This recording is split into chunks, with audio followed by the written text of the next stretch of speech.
Ayun, hello po mga kalingap, kumusta? I hope nasa mabuti po kayong kalagayan. San mang dako kayo ng mundo naroroon. So, ang topic po natin ngayon ay nakita nyo naman po so napakaganda nga po ni Rachel at alam naman po natin kung gaano po siya kaswerte simula ng lingapin nila Kalingap Rob and especially ni Dodong Roel.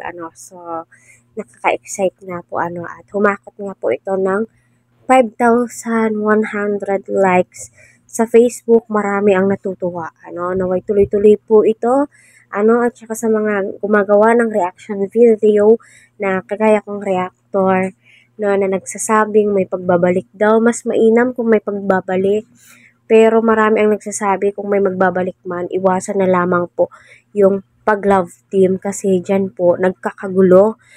Pwede naman pong vlog lang, about sa mga family, at saka sa mga problema, kasi yun naman po talaga yung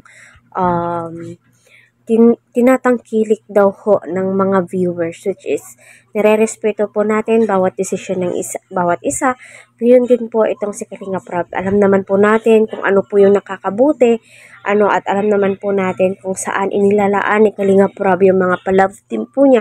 Kita po natin na napakaganda nga po ng mga pabahay po niya, pasok na pasok sa mga bagong mga bahay ngayon. Grabe na napakaganda, so kung totoo man po na may magbabalik, may mga bagong episode, good news po yun, at saka sa mga umaayaw na po sa love team, nasa sa inyo po yun, rerespetuhin po natin, kung ano po yung mga magiging desisyon, kung magbabalik man, why not, kasi yun naman po talagang gusto ng Kalingap, tumulong na mabago ang buhay, makapag-aral.